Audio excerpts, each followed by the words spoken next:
கறி குழம்பு வாசம் அது மன மனக்க வீசும் மல்லிப்பூவும் பேசும் தமிழ் பொண்ணு நல்ல ரோசம் கறி குழம்பு வாசம் அது மன மனக்க வீசும் மல்லிப்பூவும் பேசும் தமிழ் பொண்ணு நல்ல ரோசம்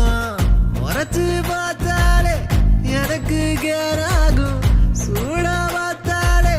சோடாவும் வீராகும் முறைச்சு பார்த்தாலே எனக்கு கேராகும் சூடா பார்த்தாலே சோடாவும் வீராகும் அம்சமான லடுக்கி ஆளுக்குள்ள விழுந்த தடுக்கி மீன் குழம்பு இட்லி நான் உனக்கு ஏத்த சட்லி கறி குழம்பு வாசம் அது மன மனக்க வீசும் மல்லிப்பூ பேசும் தமிழ் பொண்ணு நல்ல ரோசம்